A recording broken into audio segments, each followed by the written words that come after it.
A gente, na aula passada, chegou vamos dizer assim, qual que seria a pergunta que a gente vai tentar responder ao longo dessa disciplina, né? A gente comentou, assim, sobre o que é a eletricidade em si, né? Aí os alunos, algumas pessoas, né, deram algumas hipóteses, falaram, e a gente comentou, assim, que essa é uma pergunta bem mais complicada do que parece, né? Até se vocês falarem assim, uma corrente elétrica são as cargas elétricas, né, que correm ali no fio, né? E se a gente for desmembrando essa pergunta, mas o que é a carga elétrica? O que está ali? O elétron é uma bolinha? Não é uma bolinha? É uma onda? É o que, né? A gente percebeu que o conhecimento que a gente tem hoje, né, acerca dos fenômenos elétricos ainda, né, não nos habilita a responder assim, com inteira segurança, né, o que seria um bom modelo para a eletricidade, ou o que é a eletricidade em si, né, num sentido mais amplo. Né?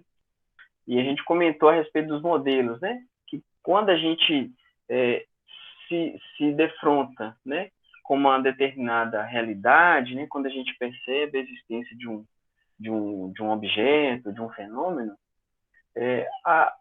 a nossa capacidade, né, de enxergar é sempre limitada.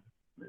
Por mais que a gente crie instrumentos, técnicas, né, experimentos, ou crie uma ciência, ou crie uma religião, ou uma filosofia, ou alguma maneira, algum sistema de conhecimento para explicar aquela realidade ali, né, a nossa capacidade vai estar sempre limitada. Então, o que a ciência, em geral, faz é tentar, né, o que o cientista, o que a humanidade tem tentado, vamos dizer, desde ao longo de 25 séculos, né, de história do pensamento filosófico, né, se a gente pegar a ciência, vamos dizer assim, a criação da ciência lá, se a gente considerar desde lá da Grécia Antiga, né, a gente tem aí o que? Século V, século VI, né, antes de Cristo, o que a gente vem tentando fazer é assim, criar modelos dessa realidade, né?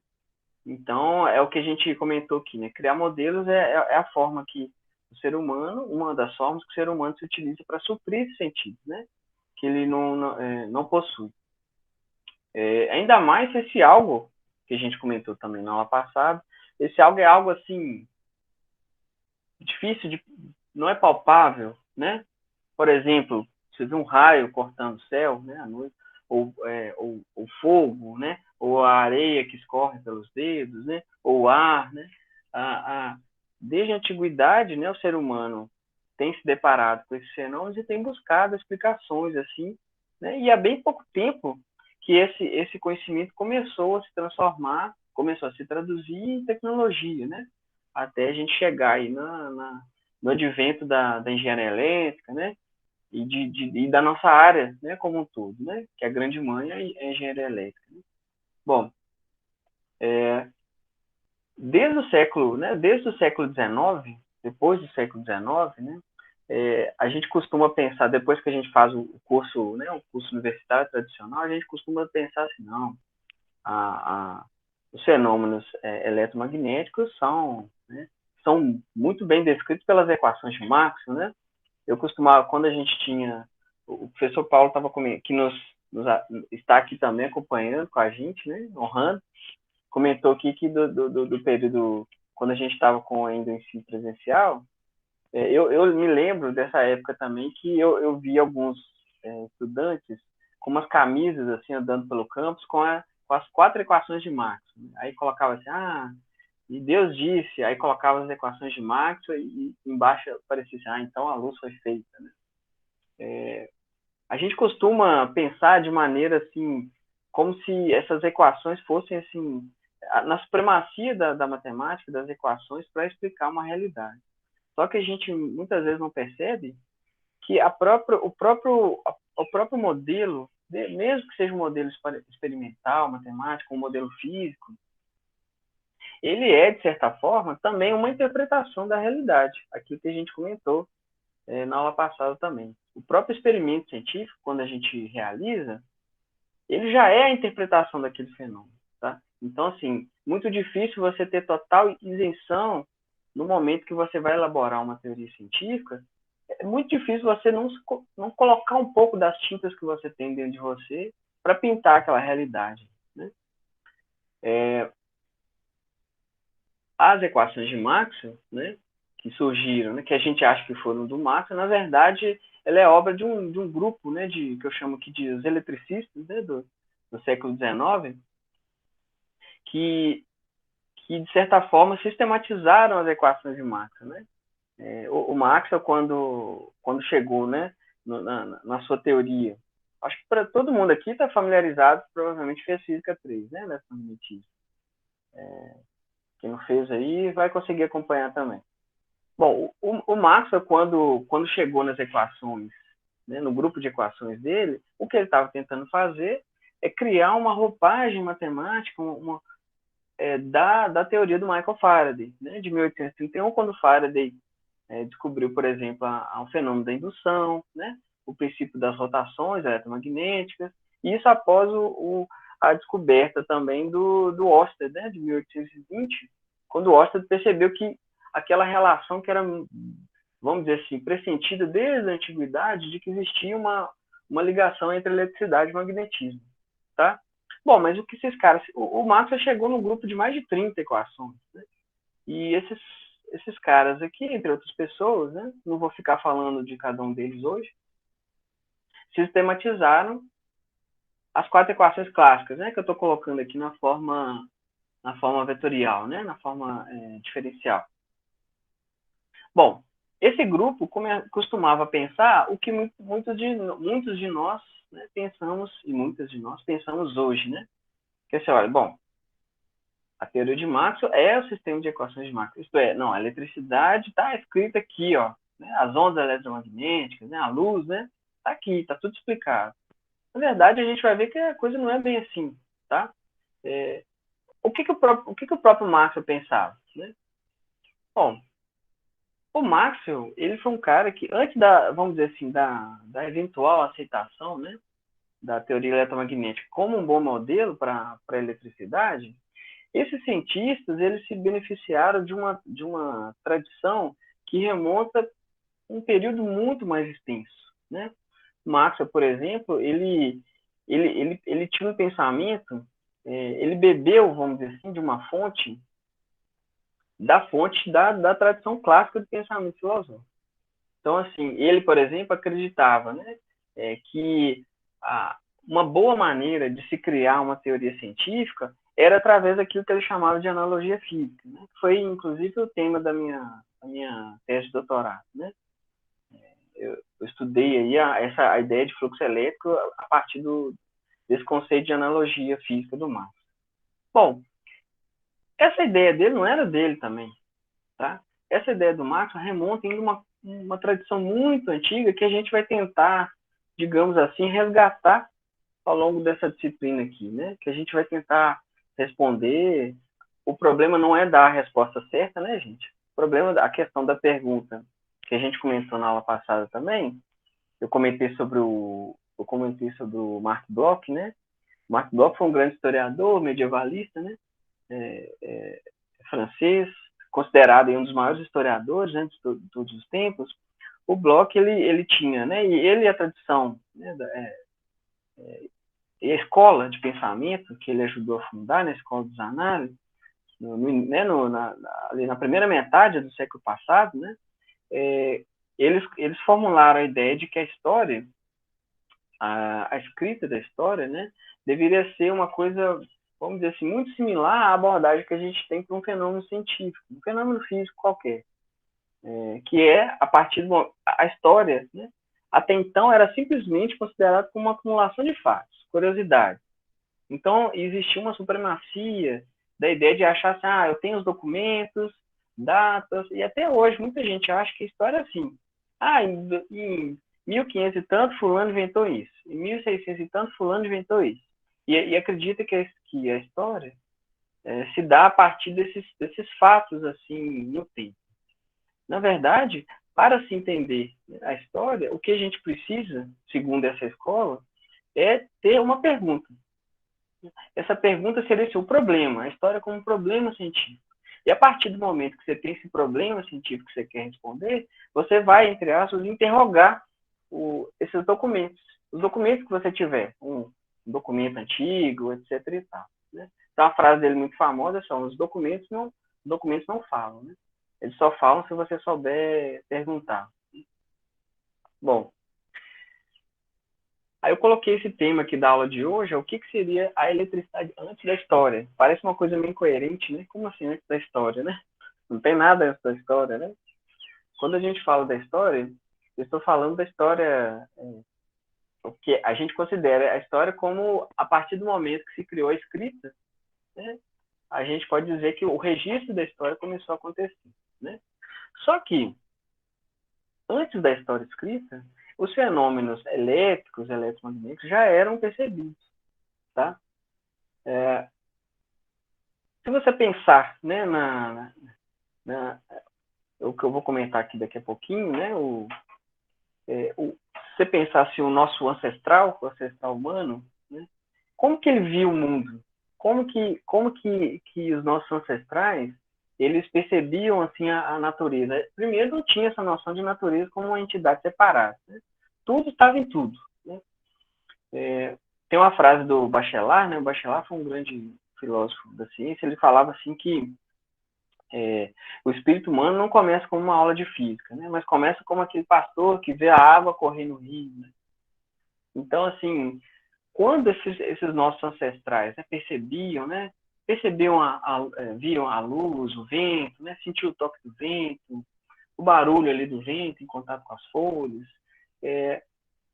essas percepções, né, desde dessa época muito remota da humanidade, elas têm sugerido assim a existência de uma virtude, de uma misteriosa virtude assim que subsiste e penetra todos os seres do universo. O que eu quero dizer sobre isso? Existe um antropólogo francês também, chamado Émile Durkheim, que ele estudou, né, no final do século XIX, início do século XX, sociedades indígenas, americanas e australianas. Né? Mas esse raciocínio cabe também para várias outras sociedades assim, remotas, né, isoladas do mundo. Durkheim, ele estudou especificamente o que a gente chama de sociedades totêmicas. Né? Totem, essa figura aqui, ó, não sei se vocês conseguem enxergar bem aí. O totem, né, era uma representação simbólica, né, do elemento sagrado de muitas dessas culturas, tá? E tinha uma frase do Durkheim que ele falava o seguinte: olha, não há.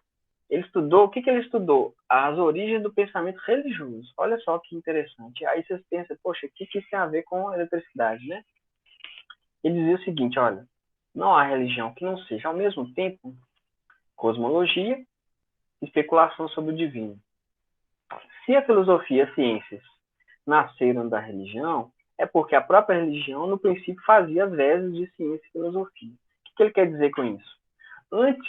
Bem antes do surgimento da antiguidade clássica, bem antes do surgimento lá dos gregos, lá, né, de Pitágoras, de Sócrates, né, de toda aquela tradição do pensamento ocidental, que é, inclusive, aqui Marx, né, vamos dizer assim, a fonte que o Marx vai beber, e os seus contemporâneos, o estudo, né, o Durkheim percebeu que o estudo dessas sociedades, né, os sistemas de conhecimento que eles criaram não se limitava apenas a dar explicações sobre os fenômenos da vida, os ciclos da vida e da morte, mas também estava ligado com o surgimento, a concepção de conceitos que foram depois absorvidos pela ciência, pela física, por exemplo. Né? No caso dessas sociedades totêmicas, né, o livro do Durkheim é um livro muito famoso, tá? Esse aqui, As Formas Elementares da Vida Religiosa. Esse totem, né, embora provavelmente muitos de vocês conhecem, né, da nossa cultura, embora você acredite que eles representassem apenas divindades, né, Deus lá daquela tribo.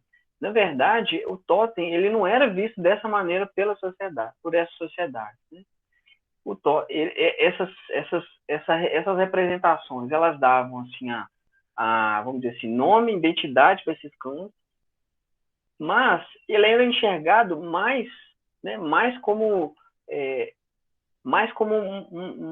vamos dizer assim, a virtude, né? A gente comentou aqui sobre essa misteriosa virtude, né? A virtude que animava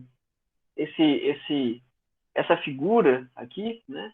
Que dava ali, identidade para aquelas populações, era entendido como uma força física mesmo, força geradora, uma parcela assim, fundamental que se encontrava dentro e fora das coisas. Né? E que podia, por exemplo, emanar, irradiar, curar, destruir, inclusive a distância. Né? Alguns relatos dessas sociedades, né, colhidos assim pelo Durkheim e outros antropólogos, mostram assim, que em alguns rituais, né, essas culturas são as culturas dos xamãs, né, que algumas dessas culturas, eles tinham a ideia de que em algum determinado ritual, por exemplo, uma ocasião de guerra entre tribos, né, um xamã, que seria o equivalente ao nosso pajé aqui, né, dos indígenas brasileiros, poderia, por exemplo, isso na cultura deles, né, gente? Eles poderiam, em um determinado ritual, eles poderiam provocar, inclusive, a morte do inimigo à distância, né? Em outros fenômenos, eles relatam assim que eles conseguiam dotar alguns materiais de uma capacidade estranha que causava um determinado, o que a gente poderia considerar como um choque, né? Um choque mesmo, elétrico. Claro que não tinha esse nome, mas eles poderiam dotar determinadas substâncias, né, de características que hoje a gente pode perceber que estavam ligados com alguns fenômenos, por exemplo, o fenômeno do choque elétrico. Até aí, tranquilo, pessoal? Bom, Tranquilo. hoje eu... Gente, eu queria assim, que vocês quiserem me interromper, pode me interromper a qualquer momento, tá? Eu não queria só ficar aqui falando sem parar, não. Que vocês perguntassem, tá? Bom, essa ideia, né, dessa virtude que essa sociedade chamava de mana, né, mana ou maná, que era essa força, né, era essa coisa que estava ali, né? Por exemplo, para essa sociedade era muito difícil você chegar lá e perguntar assim, para eles conceituarem o que seria um cavalo. Fala assim, olha, explica para mim o que é um cavalo para vocês. Para eles, era a conceituação dos objetos, das pessoas, dos seres, era diferente da nossa, né? Como se fossem esses seres à parte. Para eles, o que animava, né, o espírito, o que animava ali a existência de um animalzinho como o cavalo, era, de certa forma, uma parcela dessa virtude, vamos dizer assim, ubíqua, onipresente, né, que estava ali animando todos os seres, tá? Quem aqui já viu, por exemplo, aquele filme Avatar, lá de alguns anos atrás, consegue ter uma ideia do que é uma sociedade totêmica, né? O Avatar, na hora que quem já assistiu, né?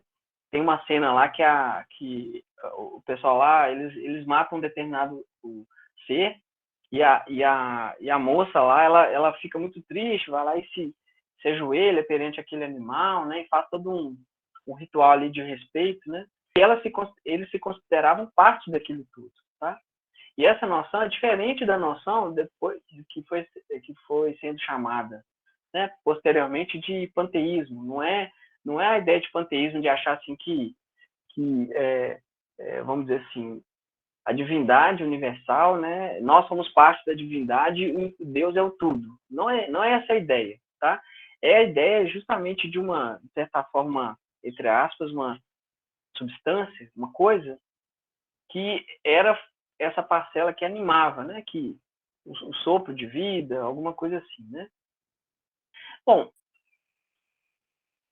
há uma ligação, né, muito clara, assim, hoje, entre essa ideia desse mana totem, que é a ideia de força da física mesmo. Né? Um outro pesquisador, né, um mitólogo do século XX, Joseph Campbell. Ele era um professor de mitologia comparada, né, na universidade eu não lembro que universidade que era, mas enfim. Ele também foi uma pessoa que estudou, né, os mitos de criação de diversas culturas ao longo da história, e ele percebeu que muitas dessas, na maior parte dessas culturas, eles contavam sempre a mesma história. É o que a gente chama de monomito, né? E para essas culturas, né, o livro do Joseph Campbell é o Herói das Mil Faces, né? Um livro muito bom. Em diversas dessas culturas havia a presença também, né, o que ele relata lá, de uma força ubíqua de que emergem todas as coisas e seres. Né? Essa força sustenta e preenche no decorrer do período de sua manifestação, para os quais deve retornar quando de sua dissolução última.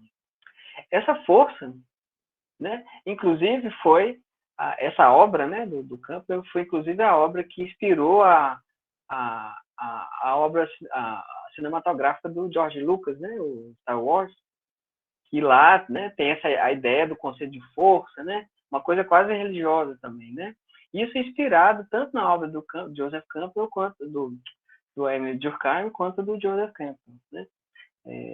A ideia desse monomito, né, dessa mesma história, ele percebeu assim que diversas culturas diferentes contavam sempre a mesma história. Vou dar um exemplo para vocês. Na cultura, na mitologia grega, existe uma história como é que chama? A história do Prometeu. Prometeu era um filho de Zeus que foi dado a ele, a Prometeu e Epimeteu, que eram dois irmãos, foi dada a eles a tarefa de criar os seres humanos, os homens, né? Homens no sentido de humanidade. Eles foram lá e criaram os seres humanos, isso na mitologia grega. Eles criaram os seres humanos a partir do barro. Pegaram lá um modelo de barro, construíram um modelinho, só que assim, eles não conseguiam dar a vida, fornecer a vida àqueles bonequinhos ali, né? Seres humanos. Então, o que o Prometeu faz? O Prometeu foi lá no Olimpo. Ele era um semideus, na verdade, né? Eram filhos dos deuses. Foi lá e roubou mesmo. Roubou o fogo que tinha lá, no Olimpo, e pegou esse fogo e colocou dentro do coração, vamos dizer assim, dessas estátuas de barro e forneceu a vida a essas estátuas. Né? É um mito de criação da vida, da mitologia grega. Aqui no Brasil, a gente tem, por exemplo, o mito dos índios caiapós, uma, né, das mitologias, que eles falam o seguinte: olha, um guerreiro caiapó, eles comiam sempre carne crua, eles não conheciam do fogo. Né? É o mito de criação do fogo. Um dia, um guerreiro dessa tribo viu que na casa das onças, elas conheciam o fogo e elas comiam carne cozida. Então ele foi lá, roubou o fogo das onças, né, e legou esse fogo à sua tribo ali, e dali em diante as onças estariam condenadas a comer carne crua. É um mito de criação do fogo também. É muito similar a essa coisa de roubar o fogo, né? Que o fogo na história é sempre roubado, né? O fogo na história é assim. Como é que a gente entende que os seres humanos descobriram o fogo? Muito provavelmente a partir de uma descarga de concétrico, algum fenômeno, né, natural, que apareceu o fogo ali, as pessoas tinham que ir lá e pegar um palitinho, né, uma madeira, e ir lá e roubar o fogo, né? Então, assim, o que o Campbell percebeu, e que em diversos mitos de criação, assim, né, de universo para culturas diferentes, isoladas, estavam sempre esse mesmo elemento, né? Esse mesmo elemento é o que ele chamou lá da jornada do herói, né? Bom, Daí a gente pode ter, né, uma explicação, uma hipótese para a origem da ideia de força, essa força que tem relação com a nossa eletricidade, né, com a nossa força elétrica, a corrente elétrica, enfim. Só fazendo um paralelo aqui, eu chamei isso aqui de teia ou web ou rede, né, a rede xamânica, né? Isto é, estava tudo conectado por essa força, né? Essa coisa que conectava todas as coisas do universo. Aí você pensa assim, não, Dani, isso é muita viagem, não é coisa de ciência, né? Isso é uma coisa maluquice, isso é coisa de historinha, né? De contar casos, né? Mas, por exemplo, em 2018, só fazendo um paralelo aqui, no artigo, né, da revista Nature, né, que é talvez a revista de maior, né, junto com a Science, né, de maior impacto na ciência, pesquisadores da astrofísica, né, eles teriam encontrado indícios, isso é bem conhecido, tá, gente? De um certo tipo de matéria que se encontrava perdida, né, vamos dizer assim, nos confins do universo. Essa matéria, eles usam esse termo, tá, gente? Essa matéria seria parte de uma estrutura filamentar que possivelmente conecta todas as partes do universo, o que eles chamam de uma verdadeira teia cósmica. E esse conceito de teia cósmica é um conceito que existe na astrofísica moderna, né? Aqui eu estou colocando, inclusive, a referência aqui, quem quiser ler o artigo, tem reportagem sobre isso também, né? E aqui eu estou colocando uma foto, uma imagem, que é a imagem lá do laboratório de propulsão a jato, né, da Caltech lá, da NASA. Isso aqui é uma imagem de raio-x, tá, pessoal? De uma supernova, de um remanescente supernova, que é chamado, aliás, de mão de Deus, né? Porque realmente parece uma mão, né? É só uma brincadeirinha, tá, gente? Mas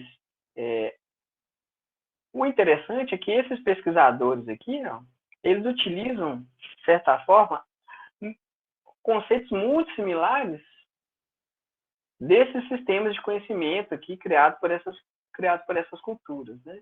Então, olha, eu vou usar a mesma analogia, que tem uma coisa aqui que liga as outras coisas, uma força, uma estrutura elementar que une as galáxias, né, que une todas as coisas. Eu vou chamar isso aqui de teia cósmica. Bom, essa ideia, né, essa ideia que eu apresentei aqui do Durkheim, vamos dizer assim, ao contrário da ideia que a gente tem hoje, né, de que muitos de nós temos hoje, ou na academia, na ciência, né, de que o pensamento ali filosófico, né, ocidental seja o responsável pela essa formação desses conceitos comuns das ciências naturais, né, da física, por exemplo, a ideia de que a gente é muito bem familiarizado, né, a ideia de campo, força, ação à distância, a ideia de fluido, né, de fluxo, a ideia enfim, ao contrário dessa ideia de que esses conceitos, né, que a gente vai ver daqui a pouquinho, surgiram a partir desse pensamento filosófico clássico, o que o Durkheim percebeu foi que esses sistemas de conhecimento tiveram origem social, né, vamos dizer assim. E isso, gente, existe um livro muito assim sensacional, quem quiser ler, né, está disponível aí, você acha na internet, que é o livro de século passado, vocês devem achar até em PDF. Um outro professor, um professor de história também comparada, acho que não sei se era de Princeton, enfim, não sei de que universidade que ele era, o Francis Cornford, ele foi um cara que ele estudou as origens do pensamento grego, né? E ele percebeu assim que a tese dele é a seguinte, olha, dessas sociedades antigas, né, dessas sociedades ancestrais, você vê a ascensão, né, ele percebeu que existe uma ligação entre esse pensamento ancestral e aspectos racionais, aspectos artísticos que estavam presentes no pensamento dos filósofos da Grécia Antiga, ou a gente chama da Jônia, né, que precedeu a civilização grega. O que eu estou querendo dizer com isso? Né? Isso é a tese de Cornford, tá? Não é minha, não. Embora eu acredite que faça muito sentido.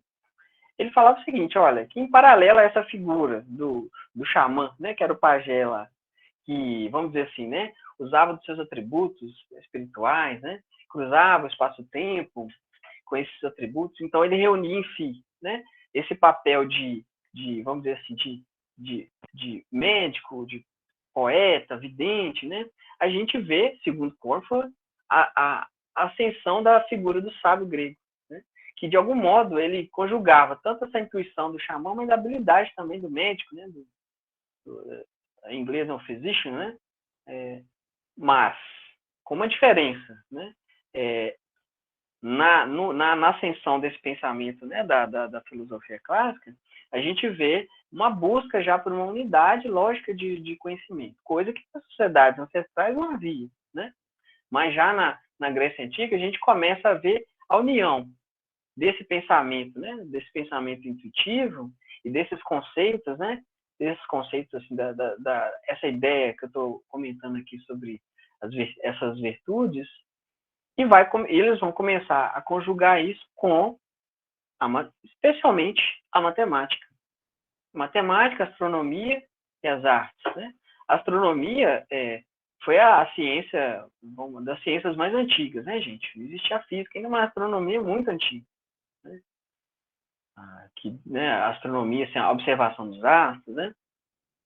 Um filósofo jônico, né, da Jônia antiga, muito conhecido de nós aqui da engenharia de controle, né, da engenharia elétrica, é o Tales de Mileto, que a gente ouve muito falar dele. O Tales foi aquela pessoa que fez aqueles experimentos com âmbar, né? Então ele pegava lá eu já ia falar caneta. Ele pegava lá um pelo de animal, né? Tritava assim com alguma coisa, e com esse pelo de animal ele conseguia atrair ali uns pedacinhos ali sei lá, aliás, perdão, pegava ali um pedacinho de âmbar, né? O âmbar é uma seiva vegetal fossilizada, né? E atritava ali com um pedacinho de pelo de animal e conseguia ali atrair umas coisinhas, né? Uns cabelinhos, né? Que é o que a gente conhece hoje sobre o efeito âmbar, né? O primeiro fenômeno elétrico documentado. O próprio Tales, né? Segundo Aristóteles, porque o Tales não deixou nada escrito, né? Ele é um que a gente chama de pré-socrático, tá, gente? Pré-socráticos são aqueles pensadores que chegaram antes de Sócrates, né? Porque Sócrates, né, assim como o Sócrates na filosofia, como Jesus na história humana, né? Dividiu a história em duas, né? Antes e depois dele. O Tales, ele dizia o seguinte, olha, o pensamento comum na época dele, né? Olha só, a alma está misturada com a totalidade do universo. Aí você fala assim, poxa, mas alma, né? Essa região da Jônia, não sei se vocês estão conseguindo ver bem aí, posso até tentar aumentar aqui, né? A Jônia antiga ficava ali na região leste, né, do Mar Egeu. Hoje a gente tem ali, né, a Grécia, né, a Turquia, do lado de cá, né? Ela foi essa região aqui, ó, que presenciou o florescimento da civilização grega, tá? E abrigou esses pensadores, né, como Tales, como esses outros filósofos que vieram depois, que a gente vai estudar, alguns deles, né? Por exemplo, um dos pioneiros da automação, né, que a gente vai estudar provavelmente na próxima aula, era um dessas pessoas dessa região aqui, né? O Tales, né? Mileto, porque é a região da Milésia, né?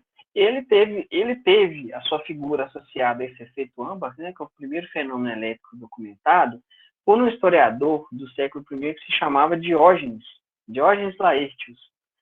Só que o âmbar, a palavra âmbar em grego, se você lê, né? Aqui na engenharia a gente acaba conhecendo todo o alfabeto grego, né? A gente acaba assim, mesmo não entendendo nada, a gente até consegue ler uma palavrinha ou outra, né? Por exemplo, ó, se eu juntar essas letrinhas aqui, ó, eu sei que são letras familiares para vocês, ó, né? Por exemplo, o eta, o lambda, o epsilon, então, a gente lê só, electro, né? Que é o tal, o rho e o o, né? E o ômicron, né? Electron. Electron, elétron, é a palavra em grego para âmbar, né? E o Diógenes Laércio, fala assim, não, foi o Tales que fez esses experimentos. Só que o Diógenes, ele teve assim já o seu papel na história assim meio questionado, assim, não é muito confiável não, tá? Mas enfim, essa região, né? Vamos ver aqui alguns lugares aqui para a gente, ó, famosos, ó. Por exemplo, ó, Atenas aqui do lado de cá. Eu tenho aqui, ó, Mileto, ó, né? Samos, cadê Samos? Eu vi em outro lugar aqui. Tem a figura do Aristarco de Samos, né? Samos. Eu tenho aqui, enfim, são cidades da antiguidade, né? Esparta, espartanos aí, ó. Pessoa que gosta de guerra, né? A gente chama de espartano, né? Mas enfim, essa foi a civilização jônica, né? Então, segundo Cornford, a gente vê então a ascensão desse pensamento grego, né? Antigo. Bom, mas se a gente desconsiderar os relatos do Diógenes Laertius, né? A primeira pessoa, né, que relatou assim com mais confiança, com mais assim propriedade, os primeiros fenômenos elétricos é justamente Platão, que Platão era discípulo de Sócrates, né? Platão escreve nas suas obras, por exemplo, nessa aqui, ó, Timeu. Timeu era um personagem dessa obra aqui da obra que tem o mesmo nome, né? Era um personagem que era pertencente à escola de Pitágoras. Pitágoras foi um outro filósofo jônico também, né? A escola pitagórica, né? O Timeu, né, num dos diálogos desse livro de Platão, né? Ele fala o seguinte, olha, ele justamente faz uma descrição desse efeito, tá? Desse efeito do âmbar, tá? Ele fala o seguinte: o mesmo se passa. Olha só a analogia que ele faz. O mesmo se passa com todos os fluxos de água, a queda dos raios, as maravilhas de atração do âmbar e da pedra de Héracles.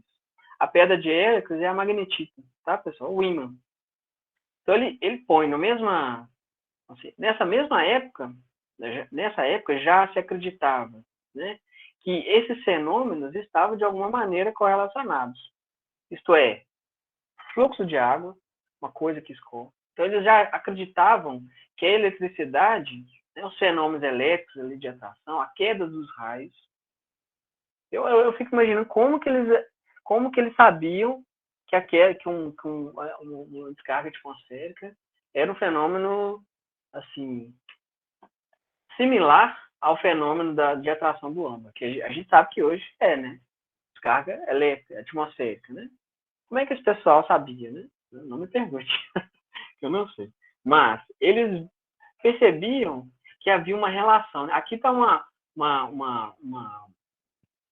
uma figura que foi inspirada na Academia de Platão, né? O Platão ele é conhecido na história como a pessoa que fundou a universidade, né? As universidades. Né? Até o próprio nome Academia, né? Vem de uma cidade da Grécia que chama Cadmus, né? Existia um templo que foi um herói da Grécia Antiga chamada Cadmus, né? E nesse lugar foi onde Platão fundou a sua escola, né? Aqui está simbolizando ele aqui dando uma aula, né? Vamos dizer assim, né? Enfim, aliás, esse livro é a obra, vamos dizer assim, mais científica, né, do Platão. É muito interessante, tá, gente? Tem tudo na internet. Quem quiser ver, ler, só procurar. Muito bonito, assim. Mas, enfim, essa ideia, né, esse efeito que eu estou comentando com vocês, sob certas condições, eles percebiam o seguinte, olha, ao atritar ali aquele objeto, aquele material, de certa forma, ele mudava de comportamento. Né? Então, ele cedia essa virtude, essa palavra aí que eu estou usando, né? Essa virtude, de certa forma, ela saía desse corpo e ia para um outro corpo. Ela, de certa forma, ela parecia fluir de um corpo para o outro. Né? Daí vem a gênese da ideia de que a gente tem hoje de carga. Né? carga remete a essa ideia de peso. Peso mesmo, uma coisa está carregada, está pesada, porque alguma coisa, né, eles achavam essa hora. Se depois de atritar um determinado material, ele adquire uma determinada propriedade, é porque alguma coisa está passando daqui para cá. Essa coisa, eles chamavam de essa virtude, tá? Essa virtude aqui que o Platão chama aqui de essa coisa que estava nos fluxos de água, na queda dos raios, na atração do âmbar e da pedra de Hélio, né? O ímã, né? Os fenômenos magnéticos, né? Bom, aliás, o Pitágoras, né? Pitágoras não, perdão. O Platão, uma outra obra dele, que a gente chama, que é uma das obras mais famosas, né? A República. O Platão, ele conta, ele tem um outro mito também de criação que ele apresenta lá. Ele conta a história seguinte: aqui no início, né, da criação do mundo, existiu um ser que ele chamava de demiurgo, e esse ser teria sido o responsável pela criação do mundo, tá? Só que esse ser não era, vamos dizer assim, a divindade, Deus nesse sentido, vamos dizer assim, literal da palavra. Para o Platão, esse demiurgo era um ser que recebeu a matéria que formaria o mundo e, como se fosse um artista, um escultor, esculpiu esse planeta usando uma coisa que ele chamava de proporção, né? Que ele chamava de proporção. Ao esculpir esse mundo, o que o Demiurgo fez foi acessar um mundo, vamos dizer assim, que ele chamava de mundo das ideias. Então, Platão tinha esse conceito de mundo das ideias e mundo das formas, né? Para ele, assim, tudo que existe primeiro nesse mundo das ideias. Tá? Por exemplo, se você vai fazer uma cadeira, primeiro essa cadeira está no mundo das ideias.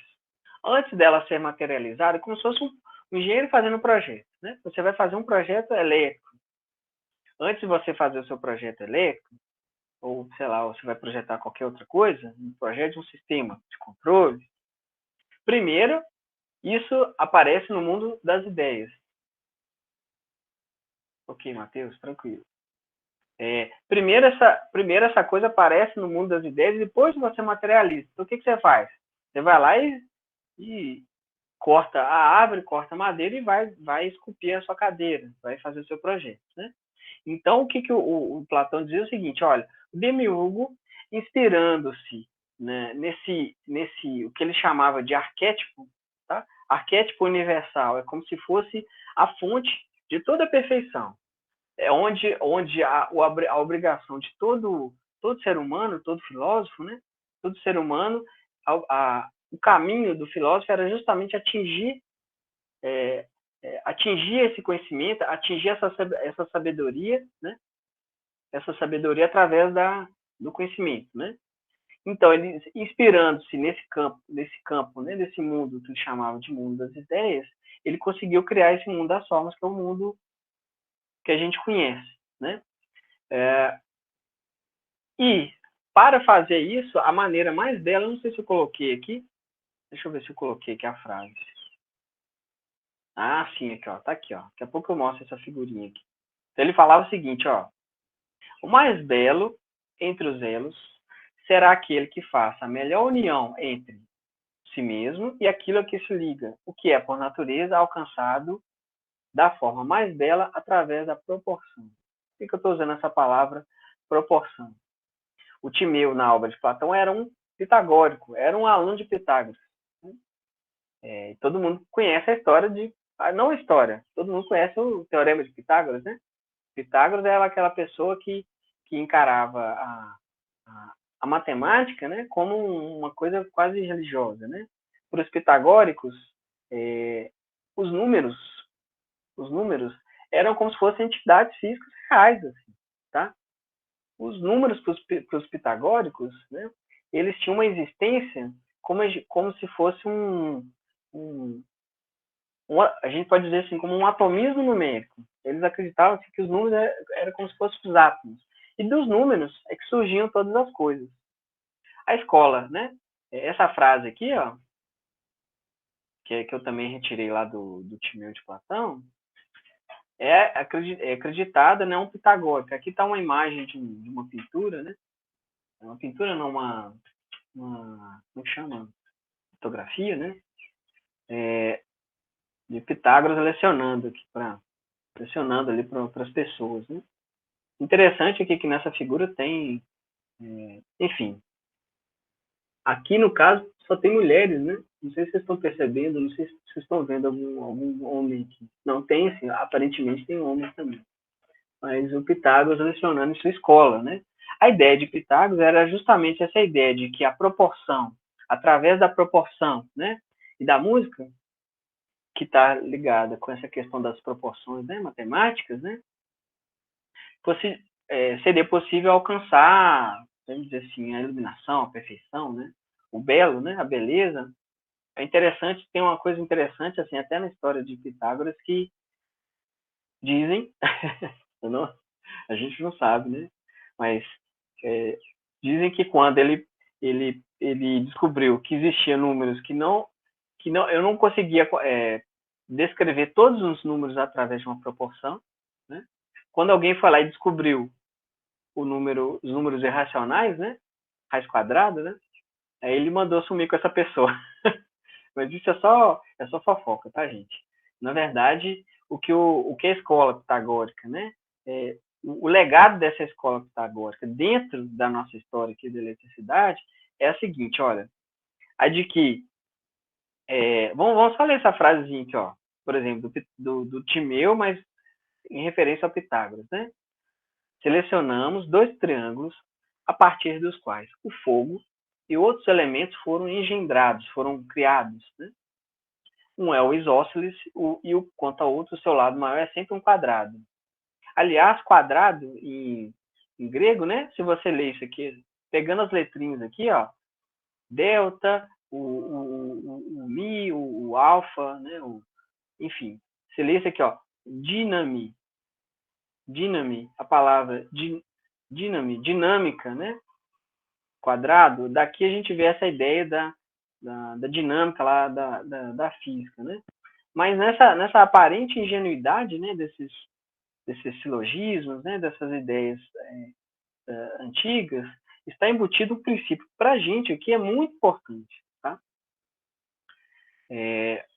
Um princípio que nortear a ciência, né, a ciência futura, a ciência contemporânea, né, de que a propriedade das coisas poderia ser reduzida, ou pelo menos explicada, através da propriedade dos números. Não é assim que a gente faz o modelo? A gente aqui, professor Paulo Monteiro, você é professor de teoria de controle. A gente faz antes de criar de projetar um controlador, né? Pelo menos de acordo com a teoria clássica lá de controle, o que a gente faz? Modela o sistema. Descreve matemática o comportamento dele. Exatamente. A gente não cria um modelo matemático, né? Com certeza, é isso mesmo. Então, esse modelo, né, matemático, essa é uma ideia que vem dessa época aqui, né? A de que eu conseguiria, de alguma forma, explicar as coisas, o funcionamento das coisas, através da matemática, tá? Através das propriedades dos números. Ok, pessoal? Até aí tudo bem? Tudo tranquilo? Tudo tranquilo. Tranquilo. Então é o seguinte, ó. Isso aqui que eu tinha planejado para falar hoje com vocês, tá? Não queria entrar em outros assuntos. Eu queria saber de vocês o seguinte. Primeiro, vocês têm gostariam de levantar alguma questão, de perguntar alguma coisa, fazer algum comentário?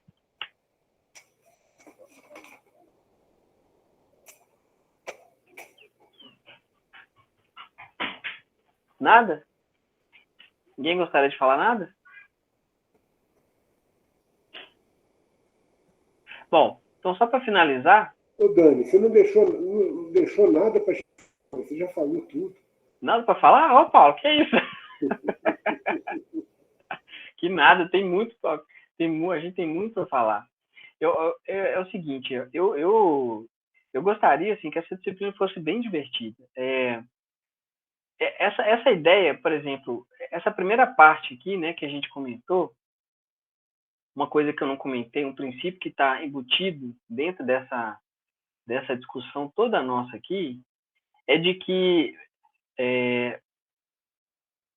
esse primeiro pensamento, vamos dizer assim, a gente pode dividir a história da ciência, né, na qual a história da eletricidade, né, e do controle, da engenharia se faz parte, é que nessa primeira, vamos dizer assim, nessa primeira metade, nesse primeiro pilar da história, a gente tinha a ideia de que o mundo, né, de que o universo era vivo, desde lá dessas sociedades, né, dessas sociedades ancestrais, as sociedades totêmicas, né, a gente começou a gênese da ideia de que as coisas eram vivas, vamos dizer assim. As coisas tinham que participar de alguma maneira de um organismo, as coisas eram vivas, tinham alma, tinham propósitos, tinham, né, as coisas fluíam, né, então o fenômeno da vida e os fenômenos físicos estavam de alguma forma relacionados aos fenômenos vivos, né. Outra coisa que eu não comentei aqui com vocês, por exemplo, na própria obra do Platão, é, ele existe assim, uma quantidade imensa de outros conceitos que a gente poderia continuar falando aqui. Por exemplo, quando um conceito que a gente foi adotar, né, na física, na engenharia, a ideia do fenômeno da visão. Né? Eu ainda não comentei aqui sobre o. Vou comentar um pouco, na próxima aula eu vou comentar um pouco mais essa ideia do atomismo, né? Para o pessoal aqui dos pitagóricos, né? Eles tinham um silogismo uma analogia muito simples assim para explicar o surgimento das coisas. Eles falavam assim, olha, os elementos são corpos, né? Como os átomos, né? Na filosofia antiga foi quando a gente teve essa gênese da ideia de átomo, né? Os atomistas, né? E desses corpos, para os pitagóricos, eles tinham o que eles chamavam de profundidade, forma e proporção, tá? Para eles, a proporção, então, implicava numa superfície, e essa superfície era geralmente formada por triângulos. Né? E daí eles iam, a partir de, fazendo essas conexões, essa analogia uma atrás da outra, e conseguiam ir definindo, chegando nos conceitos matemáticos, assim, né? Bom, mas o que a gente vai comentar, talvez, né, provavelmente na aula que vem, é essa ideia do atomismo antigo, como que eles explicavam, por exemplo, o fenômeno da visão. Né? O próprio Platão tem na sua obra a ideia de que o fenômeno da visão é diferente como a gente entende hoje. Essa ideia de que a luz chega nos nossos olhos, né? E o cérebro interpreta ali essa luz, impulsos elétricos, etc. e tal. Para eles, a visão era como, não sei se todo mundo aqui conhece aqueles desenhos, aqueles animes japoneses, né? E que aí tem lá umas pessoas que soltam uns raios assim dos olhos. Para o Platão, a visão era mais ou menos assim, é como se um fogo saísse dos olhos e fosse assim de encontro, né? De encontro às coisas, né? Existem também outros pensadores da época, né? Como o Lucrécio, que acreditava assim que você conseguia enxergar as coisas através de algo que se desprendesse das coisas, né? Então, essa ideia de propagação, de viagem, de uma propagação de átomos, de difusão, né? Difusão de calor, difusão de uma substância, né? Se daria por esse desprendimento de uma casca que saía das coisas e ia até os olhos, né? Que aí é o fenômeno da visão. Tudo isso, pessoal, todos esses fenômenos estão, de alguma maneira, ligados ao conhecimento que o Maxwell, lá no século XIX, né, várias outras pessoas, né, ao longo da história, vão associar os fenômenos elétricos. Então, assim, falar sobre a história da eletricidade não é simplesmente chegar aqui, colocar um monte de dados e falar só, em 1600 o Gilbert cria o livro sobre o magnetismo. Em 1200 e tanto, fulano fala isso. Aí vem Isaac Newton e cria... Não é assim, né? A história da ciência para a gente não é uma sequência de fatos autoevidentes. Como a gente, muitas vezes, né, como professor, é obrigado, às vezes, a passar isso, né, na sala de aula, como se os conceitos que a gente está desenvolvendo ali fossem, assim, óbvios, né? O próprio Teorema de Pitágoras, né, a gente é ensinado na escola como se fosse uma coisa assim, é claro, é óbvio que, parará, né? Não é bem assim, tá, gente? Então, eu queria deixar essa reflexão, né, de hoje e perguntar para você se está dessa maneira, né, como a gente está levando aqui a disciplina, desde a aula passada, o primeiro encontro, até hoje, se está bacana, se está legal.